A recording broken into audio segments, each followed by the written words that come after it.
you doing? Hey, I'm good, man. How are you? Doing all right, thanks. You're out in the sunny weather?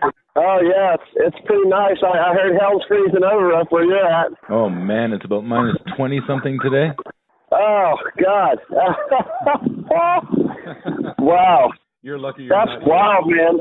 Well, it's funny. I'm used to being up north somewhat. I mean, I'm from around Pittsburgh and stuff, but yeah, right now it's probably 55 or 60 in Sacramento where I'm at, and my buddy just posted this thing on Instagram. He said this is one way to get rid of the devil, is to wait for hell to freeze over. He's in Chicago and it's 21 below. Oh man, I tell you, you're lucky. It's a good place to be, I think, where you're at. Yeah. Yeah. Yeah, I suppose I won't complain too much. I don't want to hear any complaining, actually. So how are things going? Oh, pretty good. Just out here living the life, just keeping it moving. You've been pretty busy since the last time I saw you up in Ottawa. Pretty much nonstop, I'd imagine. Yeah. It's pretty much nonstop with the touring. I mean, Reverend Horton Heat plays. Well, it's not nonstop. I mean, they have months off and stuff, and that's one of the perks of it is that you get a month off here or there. But yeah, when we're on tour, it's 6 nights a week, so it's pretty intense. The tour we're on right now is a 6-week tour. Well, 5.5, but it stretches out to 6. And I think the one that I saw you on was 4.5 weeks. So yeah, when we're on, and we go hard. Yeah, and then you take a month off, and then you go back at it. Yeah, it's pretty nice. I mean, the schedule of it is it's kind of intense. Like right now, I'm missing my girl back home, but so there's pros and cons, obviously, but it's cool. It's kind of like instead of working a 9 to 5 and being home every night and having the weekends off, you work a month on and then you get a month off, and I like it. It's pretty cool. When I'm off, I get to live a whole different schedule. So. Yeah, I can imagine. That's awesome. Real quickly, I'm going to tell whoever's listening to this how we met that first time. You were out in a trailer behind the tour bus playing some funky ragtime, and we were going into the club, and we heard this piano, so we stopped to listen. And I don't know if you remember this. It was about a year ago, but somebody kicked your bus. Oh! Do you remember that? I vaguely do, and I think Jimbo came out and told him not to do it again. Yeah, there were some pretty angry musicians walking around. Yeah. Crazy times. But anyway. I do remember that. Well, I mean, I'm sure there's not many times where people are kicking your bus. No, it's an unusual thing for sure. Yeah, we're supposed to be so nice up here in Canada, and here we are kicking your bus. Yes, I remember that well. It's all coming back now. That's amazing. That's cool that you remember that. I wouldn't have thought of that if you had mentioned it, but now that you mentioned it, I remember it very clearly. Yeah, it was. Let me ask you a couple questions about this. How did you guys hook up? How did you get this thing with Reverend Horton Heat? Well, so it's pretty cool. For quite a number of years, I've been wanting to play a bigger gig than just my own solo shows or with the local bands in West Virginia. So I would go to shows and try to meet people if I could, hang out after the show. I had CDs and business cards I was armed with, and I'd give those out to people and like, hey, if you need a piano player, check out what I do. And, of course, most people just trash. Like, hey, thanks for the CD. And then as soon as I'm gone, trash compactor. But Jim Heath actually listened to my CD, and with the time that I met him, he also was looking for a piano player at that time. So it was kind of serendipitous, I guess. I was in the right place at the right time. But I suppose another way to look at it is just I experienced lots of rejection before I found somebody who wanted me, and it's just kind of like, I guess if you don't make any calls, you don't make any sales. So I spent a long time practicing and trying to be good enough for a gig like this. And then whenever I met Jim, it worked out kind of magically. It was pretty cool. That's awesome. But I guess I have to ask, you know, they played together for 25 years without a piano player. Why all of a sudden did they think, you know, we need to add a piano player? Well, they had piano and organ on all of their recordings, so their CDs, all the albums. Well, not all of the albums, I suppose, but a lot of them. Spend the Night in the Box did. Laughing and Crying did. Rev Organ Drum was his organ trio that he did, and the guy was Tim Alexander, who's he won like 7 Grammys. He played with Asleep at the Wheel. He played with Billy Bob Thornton. He played with Flaco Jimenez. Really, really, really great pianist, organist, and he played accordion too. And I'm sure he did more than that. I never got to meet him. It's really another strange thing about the whole deal is that I knew who he was, and he's actually how I discovered Reverend Horton Heat, was through listening to the Rev Organ Drum album and thinking just how killer that album was.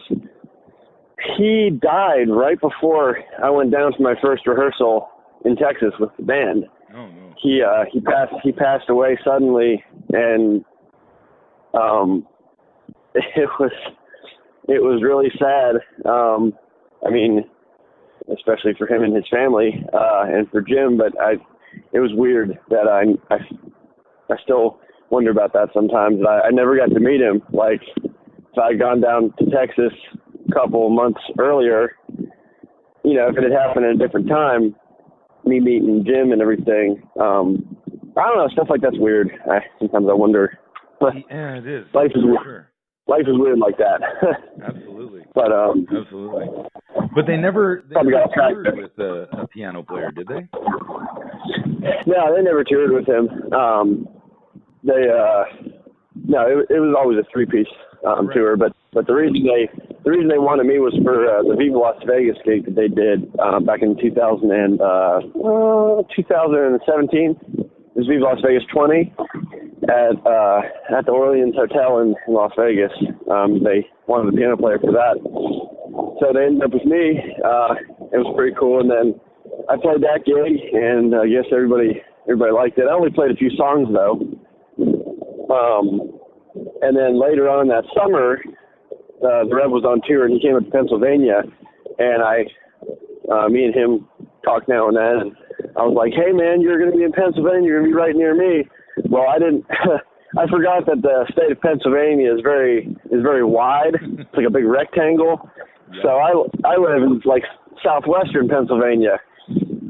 They were playing a gig in like northeastern Pennsylvania. So before I really realized what I was doing, I was like, hey, you're playing near me. And so he asked me, he said, do you want to play the gig? And I said, absolutely. So then I looked at how far I had to drive, and I had to drive 8 hours to get there. but it was cool. I shoved my upright piano into my minivan, and off I went and played a gig up in Reading with the band. And after that, he asked me to go on tour with him full time in September, and the rest is history. That's fantastic. Tell us a little bit about this piano. I mean, I've seen stories on your social media about this piano, and it pretty much goes everywhere you go, doesn't it? Yeah, it's my baby.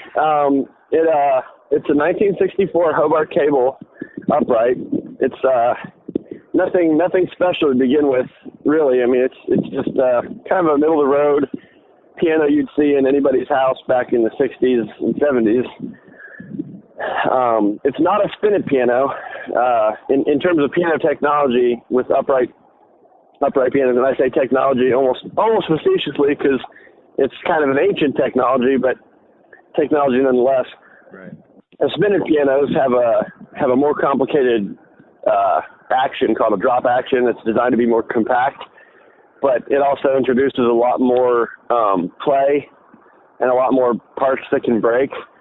But all for the interest of being short and small and compact as possible. So the console piano is what I have, and that's a step up from a spinet, but it's still not a full-size upright like the big tall ones you'd see in like saloons back in the day. So it's the perfect size. It fits right in my minivan. I mean, it fits in there like a glove. Like my Stow and Go seats in my Dodge Grand Caravan fold down, and that baby goes right in there, and there's not a cubic inch left. Nice. So so that's how I take it with me, unless it's in the trailer. And it has a pretty good sound. My friend Jason Leininger in Pittsburgh has been teaching me, kind of apprenticing me on piano tuning and repair and rebuilding. So he's helped me do a lot of work to that thing. And of course I painted it. I've reinforced the structure of it a lot, and built a cart to move it around on. So it's pretty cool. That's kind of the culmination of quite a few years of work. But I call it Strawberry Pie Anna. Right on. Yeah, we didn't get to see that in Ottawa. I guess you couldn't get it down the stairs. Yeah, it's and we are currently touring with keyboards, just because the crew, everyone was afraid of the piano. Probably from now on we'll be doing keyboards with Reverend Horton Heat. Might go back to a piano, but not for this tour. Everybody wanted a break from the piano. They thought it was dangerous. So keyboards are a lot easier to haul around in the trailer, and they don't get in anybody's way. And so we're doing keyboards for the time being. But at my solo shows, anytime I do a solo show as Matt's Blues, it's always going to be a real piano. Now, as a guitar player, not a piano player, keyboards and piano would be similar to acoustic and electric guitar? It kind of is. I mean, it's funny. I've made the comparison before when I get into when I get into arguments with people about piano versus keyboards, and maybe it's not the best thing for my career to be arguing with anybody, but a lot of people have strong opinions about this and that, and the way that I compare it is that a piano is to a keyboard the way that a guitar is to a Guitar Hero controller. So like you're talking about an instrument that has wood and high tension strings that resonate acoustically, which would be a piano or guitar, versus something that's plastic that has buttons that fire off digitally sampled sounds, or a MIDI controller. So any guitar player in the world that you would think would be happy with having his Les Paul taken away and being given a plastic controller with buttons hooked up to a really, really fancy MIDI module with Pro Tools, if you can find one of those, I'll give you a piano player that's happy with the keyboard substituted for his real felt hammers and copper wound steel bass strings and his perfectly crowned soundboard.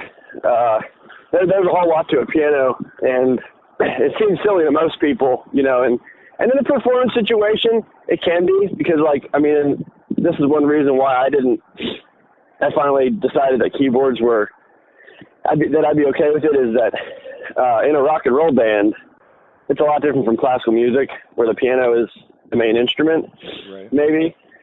And so for the purpose of the band, my job is to support the band and the band leader and make everybody else sound as good as possible. I'm more of a support role. So in the end, with all the other instruments involved, a keyboard in that situation will probably do as good a job as a real piano and be a lot less hassle. But when it comes down to the art of music, I mean, there's nothing like a real piano. Even a kind of crappy, out-of-tune, upright piano, to me, beats the best keyboard in the world by 1,000 miles. I mean, it's got, it's real. It's there. It moves you. You hit the note, and you feel your rib cage resonating with that vibration. There's no substitute. Yeah, that makes perfect sense, and I'm not even a piano player at all. Go way back to when you started playing the piano. A couple questions here. One, when did you start playing? And two, did you ever think you'd be in a rock band? Like most people who play piano aren't expecting to be in a rock band when they get older. So tell us a little bit about the history of your playing and when you started and all that juicy stuff. Well, it's cool. So recently my dad pulled out these pictures of me as a little baby wearing a diaper and sitting on his lap watching him play the piano. So I thought that was pretty cool. So I guess it's kind of been all my life. My parents were musicians and still are. My dad plays guitar, and actually he plays just about everything. My mom plays violin, and they both sing. Actually, it's really cool. They play cowboy music. They're on I guess you could call it like a empty nesting retirement tour of the entire 48 states, where they play for old folks in nursing homes, and they have a whole show that they put on of Gene Autry and Roy Rogers and, you know, stuff that makes old folks get up and yell and shout. Awesome.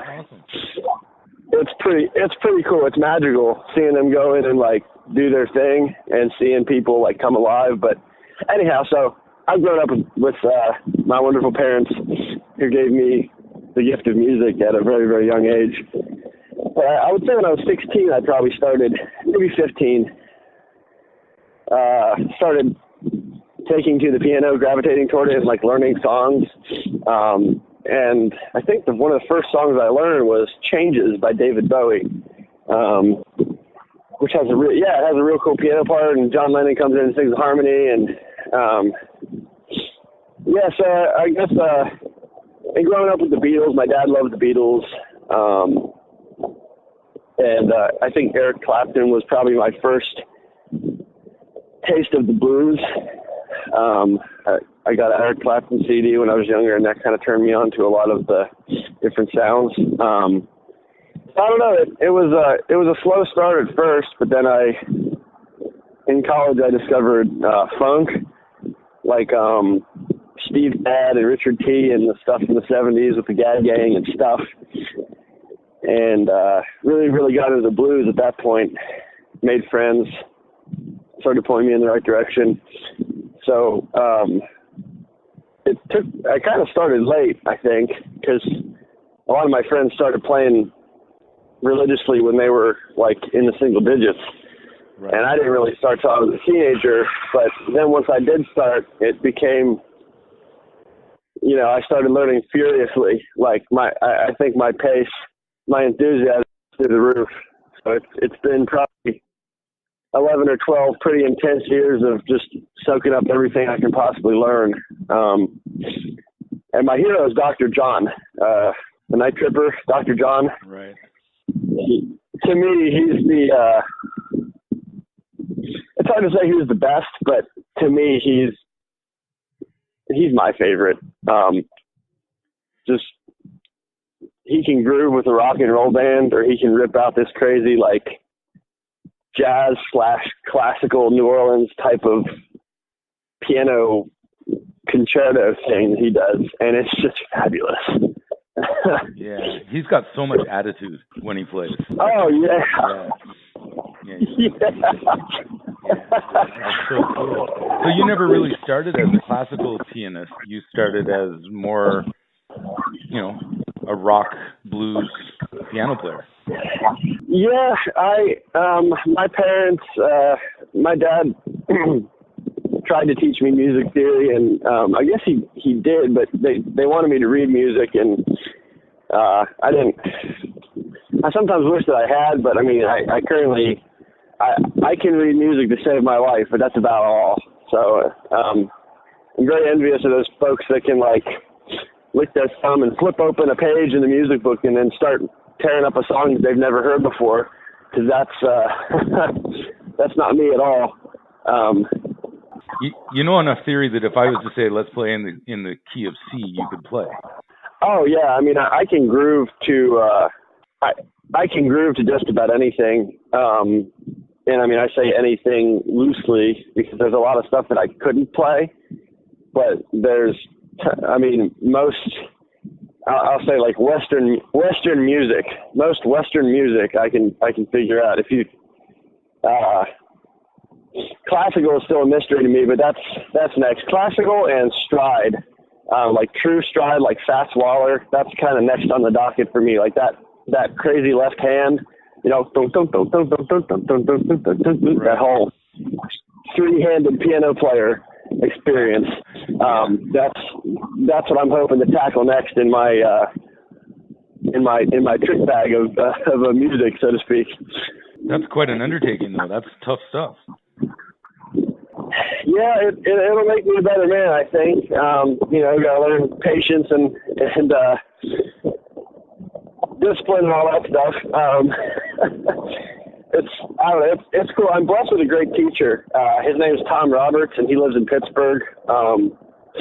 He was Leon Redbone's musical director for like about 12 years in New Orleans and on tour and all over the place. And he has a lot of other accomplishments too. He has quite the resume, but hearing him play piano totally changed my life, because I saw with my own eyes for the first time in my whole life, I saw somebody play Dr. John exactly like Dr. John plays. Then I saw somebody play James Booker exactly like James Booker played it. And it blew my mind. I mean, his hands, he uses all 10 fingers somehow when he plays.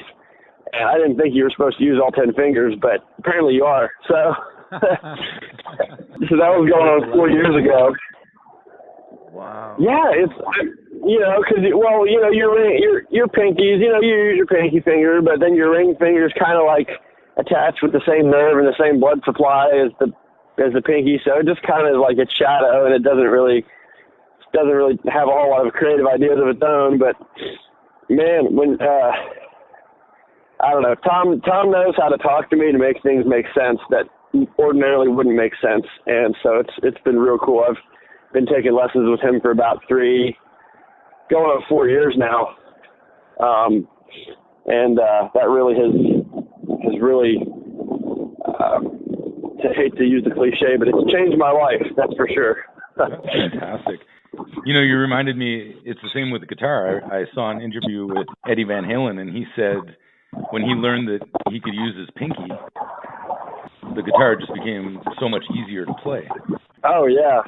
I mean, an extra digit, it's unbelievable. It's like having an extra member on your team, and all of a sudden the whole workload is that much lighter.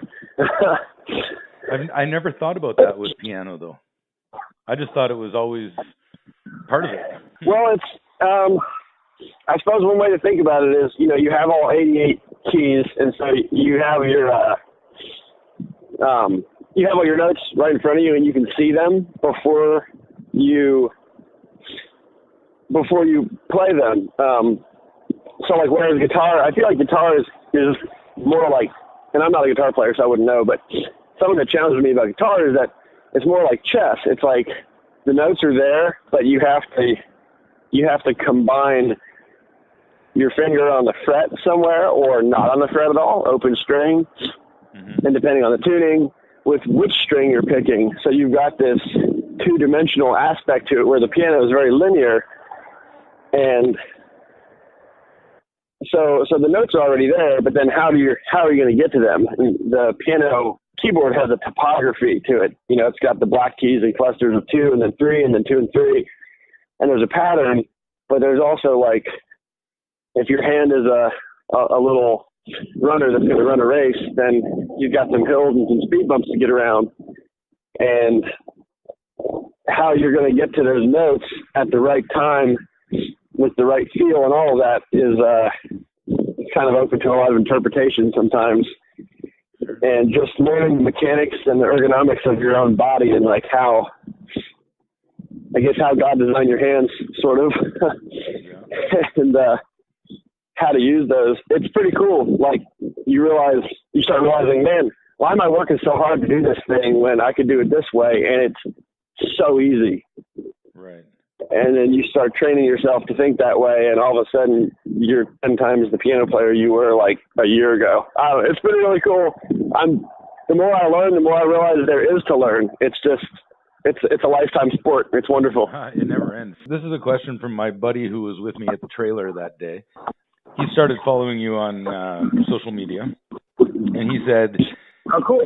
Please ask Matt, what is your secret to being so positive all the time?"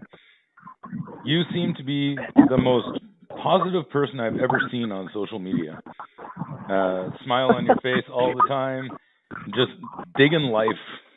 And I mean, you live a tough life, man. You're traveling from one place to the other, but you've always got this positive attitude. Well, thanks to your buddy for that question. I guess I would have to say it's my relationship with Christ. I mean, I guess I have hope. I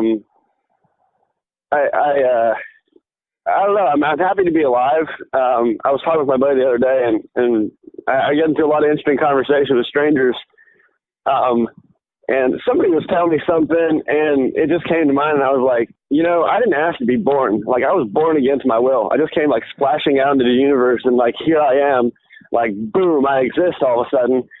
And so it's cool. It's like a blessing. It was like something that I didn't ask for, but it was given to me anyway. And so I kind of have learned through life, and again, against my will. We have choice. We have free choice in our life and in our lives, and we can choose to do one thing or another, but a lot of things are kind of a like it or not type of situation where you just kind of have to deal with it. And so learning to accept things and take them in stride and be thankful for them has just kind of been something that life has taught me to do. And I don't know, it's great. Every day is a new day, and I don't always have good days, but I somehow manage to get through even the toughest days with usually pretty cool head. And and I try not to take myself too seriously too, because who am I? Like, there's all kinds of crazy stuff going on out in the world, and I'm just this guy that plays piano and loves fast cars and airplanes and trains, and that's a whole other topic. I like working on cars a lot. My girlfriend is a mechanic. What's the relationship between rock and roll and cars? I don't know. Like, it just seems to go hand in hand. I guess it's kind of like, it's just like a glorious creation of mankind, I suppose. It's like a celebration of human ability and achievement.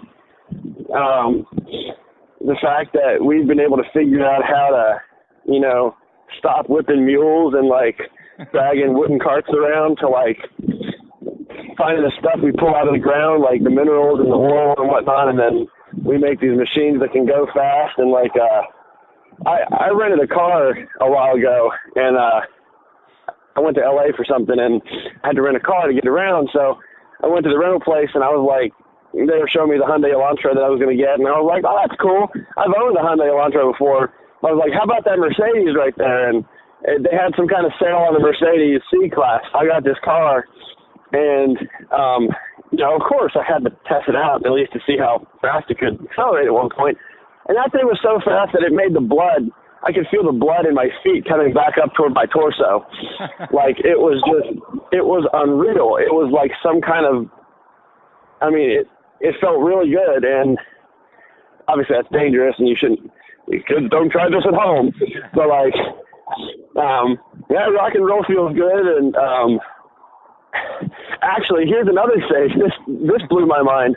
My buddy who builds instruments, Jason Leininger of Pittsburgh, he told me this. He said, I forget where he heard this, but if you tap on your sternum, like that bone right in between your like right in the middle of your breast, like that bone in between your what are those muscles called? Anyway, it's the front of your chest. It's that bone. You tap on your sternum, and then you tap on your chin. And if you listen to the sound, if you listen to the frequency, that makes a fourth, like a fourth interval, like a C to an F, like da da. So if you go conk on your sternum, you got to tap so hard that it hurts, but you can hear it go dong dong dong dong dong dong. So your sternum to your chin is a fourth. And then if you go up and you tap on your cheekbone from your sternum, it's an octave. No way. So the way that the musical scale is set up with the 12-note scale, which is kind of a human invention, but it also resonates. It literally resonates with the way that we're made. physically, like the mechanical structure of our bodies. Our biological form resonates with that. So when you're playing music, you're not just like making sounds that are like free associated by your brain. You're actually doing something physically to the human body, and that's why it feels good, and that's why people have different ideas as to what's good and what's bad with music, is because it's a very real thing. It's not it's not, you know, it's real. It's visceral. That's incredible. Yeah, I thought that was really cool. It kind of blew my mind whenever he told me that, and then I went and did it for myself, and kind of gave myself a sore spot on my face, tapping on my cheekbone. But yeah. I've never heard that before. That's amazing. Some ancient knowledge from like the 1700s. You do have a gig tonight? Yeah, we have a gig tonight. We're in Sacramento, California. We've still got, let's see how long we have. Yeah. Oh, it's 10:30 in the morning right now. So we've still got about 4 hours till we load in the sound check. So I'm just drinking a cup of coffee and walking up and down and enjoying the sights of whatever Skid Row or whatever we're parked at right now. There's like a bunch of urban campers with their tents and all their garbage right across the way here, and they're all looking at me. Looking at me funny. Yeah. That sounds like California. So when, are you guys planning to get back up to Canada at any point soon? I think there is a Canadian tour in the works. I'm not sure the details of it, but I do think that is in the works. I'm going to let you go because you got to get ready for your gig tonight. And, yeah, well, thanks for reaching out, man. I really appreciate it. This is a really cool way to start the day, for sure. Have a good show tonight. Thanks, Ken. Talk to you later. All right. Ciao.